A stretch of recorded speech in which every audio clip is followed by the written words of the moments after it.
I predict that Square stock will go up 34% in the next 12 months.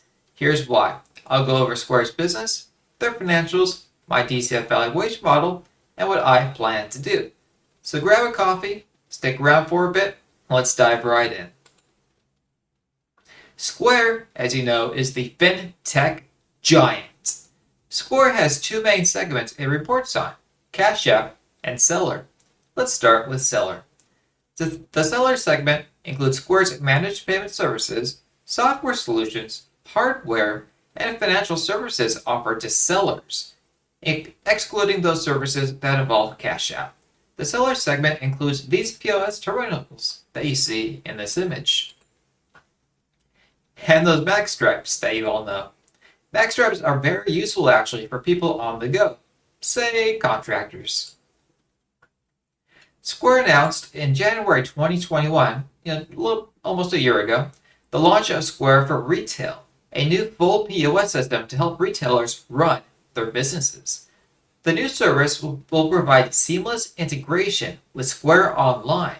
It will allow retailers to sell online, in store, and on social. This means that all three systems stay in sync. For example, you will run into the issue of ordering online only to later realize that the item is out of stock. It provides an inventory management tool that will enable them to print barcode labels, track inventory across locations, create reports, and manage purchase orders. It also offers real-time insights into inventory performance, track costs, and monitor profits and margins. For example, look at this image. You can see that it has alerts set for when this item reaches 25 units left. It includes a smart customer directory that tracks sales by customer, and it automatically builds customer profiles and sorts them into groups based on sales habits. This is so you can target your marketing. This is huge. The whole idea is to run your business better. Keep it running smoothly and efficiently. Due to Square's primary way of doing business is that retail checkout, the reopening is a huge tailwind. I would say Square is a reopening play, but due to their stellar 2020, it's just adding fuel to the fire. I mean, just look at this. You would think that the shutdowns would have destroyed Square in 2020. Not so. Square grew huge last year. Just huge. Square's other main product is Cash App. So what is Cash App? It does many things. Mainly, it is a peer-to-peer system. Think Venmo. Cash App provides you with a bank account and debit card for use at any ATM. You can invest in stocks and Bitcoin directly through Cash App. This is a huge revenue stream for Square. This last one, it just makes Square huge sums of money. Some of these services are free, while others require a fee. In November 2020, Square acquired Credit Karma's tax filing service for a steal of only $50 million. I mean, this is an amazing steal by Square. Square plans to offer the service for free to their millions of users. This is a pure value add for Cash App. It will help get more people onto Cash App and give Square a leg up over competitors like Venmo. For $50 million, this is a complete steal. Square is also in the process of acquiring Afterpay for $29 billion in stock. Yes, this is dilution. The goal of a dilution deal is to have the result be greater than the sum of its parts. Basically, 1 plus 1 equals 3, so to speak. Synergies. Now, a note. $29 billion is a very high premium for Afterpay. Square must really want the service. What does Afterpay do? Afterpay allows customers to purchase products in installments. It's not a new idea. It's been around forever. But the idea of having a centralized system to do this is new. There are competitors in the field, but Afterpay is a large player. The synergies are as follows. Cross-selling each other's services on the other's network, get Afterpay customers onto Cash App and the seller network, offer more options to pay so Square's existing customers increase sales. Potential of up to 100,000 merchants could transition to Square with 16 million customers. Here's the key to the acquisition and why Square wanted it so bad. So, with buy now, pay later, the average order value increases because the customer gets what they really wanted and doesn't have to settle. Afterpay claims that the value increases 10 to 20%, so that means Afterpay pays for itself. This more than covers the merchant fees. Customers thus return fewer products. Why? Since, they got what they wanted. This is a huge value add to the seller system. What retailer wouldn't want the average order to jump 10 to 20% and to have fewer returns? I mean, seriously, I don't know what retailer wouldn't want this system. This will sell Square to more retailers. Square also has a stake in Tidal, the music streaming service. It's a distraction. I just had to throw this in there just for the fun. I couldn't help myself. Moving on. Oh, Shama the Square Kitty says, "Oh, hi.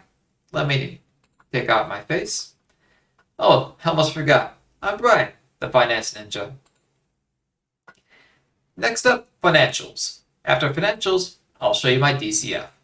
You want to stick around for it. It's a can't miss. So Square, what are you up to?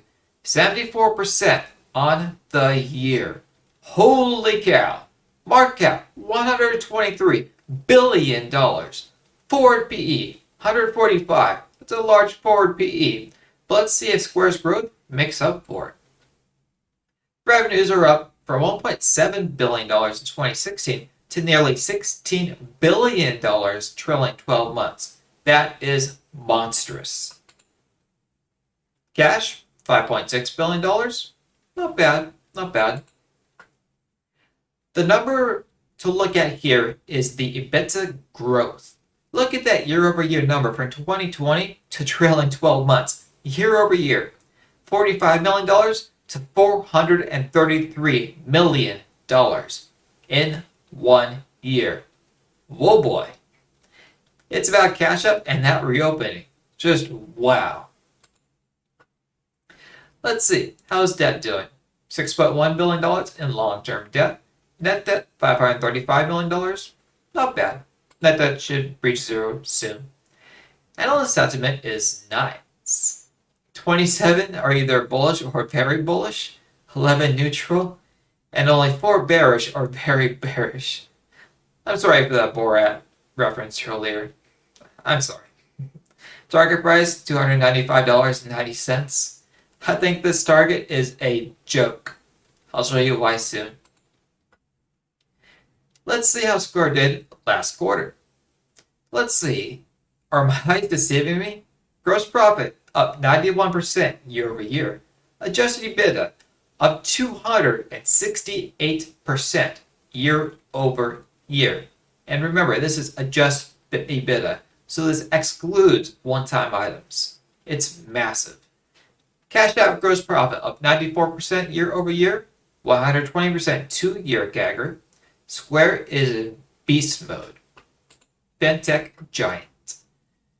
Now on to my model. You can download this spreadsheet in my Patreon. There's only a few seats remaining in my $1 tier. Let's get into my valuation for Square. As you can see, I'm predicting an EBITDA this year of $1.8 billion, increasing to $17 billion in 2026. And you can see my assumed growth rates, 100% 2022, shrinking down to 30% in 2026. You can also see I'm assuming a tax rate of 21%. And you can see the CapEx. So free cash flow, I'm looking at $1.3 billion this year, growing to $13 billion in 2026. I think these numbers are reasonable. I'm assuming a discount rate of 10%, a perpetual growth rate of 4%.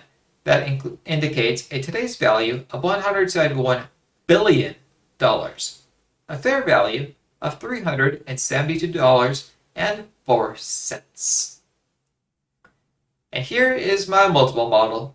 This model has a fair value of $343.79. The perpetual and multiple numbers are pretty far apart. Let's average them. Averaging comes out to $358 per share.